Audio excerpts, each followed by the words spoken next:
Hi, this is Michael Williams, just introducing the third of our podcasts.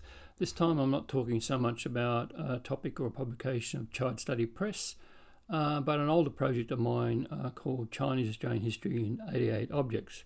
It's just a brief introduction to that in case you wanted to go and look at that from time to time. There's plenty of cross-referencing, plenty of links to other things, much of which will eventually appear on the podcast series, but in the meantime, if you're just interested in reading or looking at links, I would recommend this. I'll let the AI explain a little bit more about it. They also, the friendly AI bots are very enthusiastic as usual. They also give me a nice serve. That's not something I asked them to do, but they did it anyway. So it's always nice when they do things like that. In the meantime, enjoy. Hey everyone, welcome back. Ready for another deep dive. Today we're going to be digging into something pretty fascinating, even if you think you know a thing or two about Chinese Australian history. Definitely. We're going way past the usual gold rush narratives, though. Yeah. We're talking about a digital history project called Chinese Australian History in 88 Objects. Okay. Have you heard of this? I have. Yeah, it's a really cool approach. I think it's such a cool concept. Using everyday objects, right? Like a mahjong set or a, what's the word I'm looking for? Like a herbalist's cabinet. Right. These things can tell us so much more about the Chinese Australian experience than a textbook ever could, I think.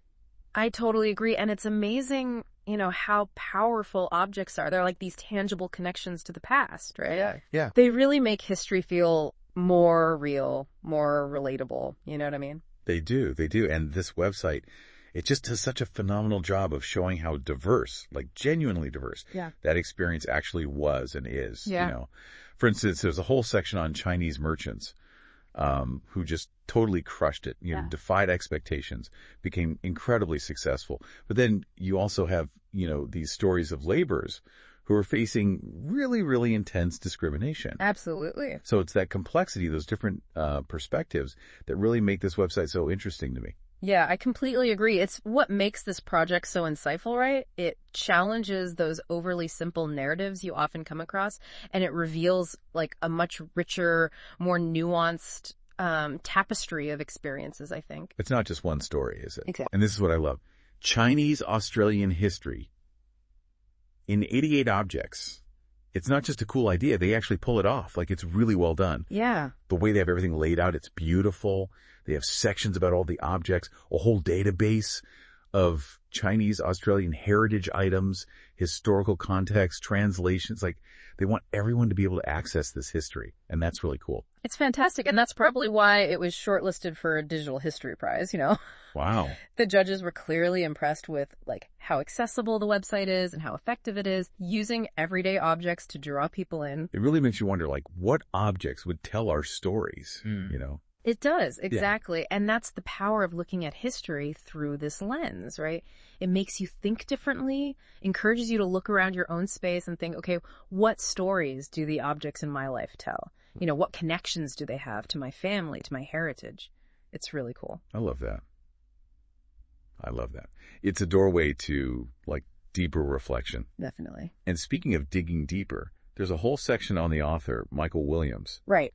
And it's clear how passionate he is about telling these stories, and he's trying to find new ways to do it, move beyond, those easy answers, and really get into the nitty-gritty of it all. Yeah. Honestly, it makes me kind of want to have him on the show, Yeah, that'd be interesting. To be honest, he's fascinating.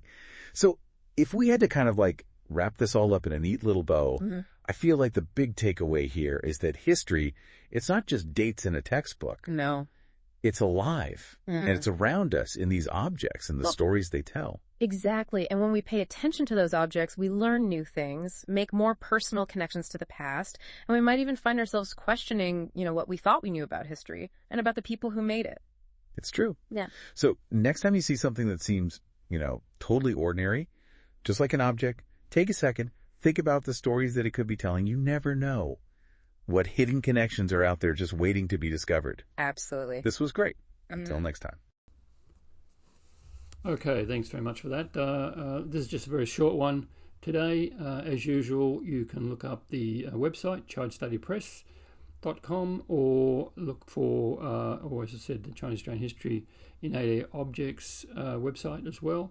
This is only the third in our series of podcasts. I hope you enjoyed the first two, and there will be others as we go along. And if you have any questions or interest, just write to me, Michael Williams, at chidestudypress@gmail.com, and I'll try and answer them. It's also the same email if you wish to purchase any of the books. Thank you very much and enjoy.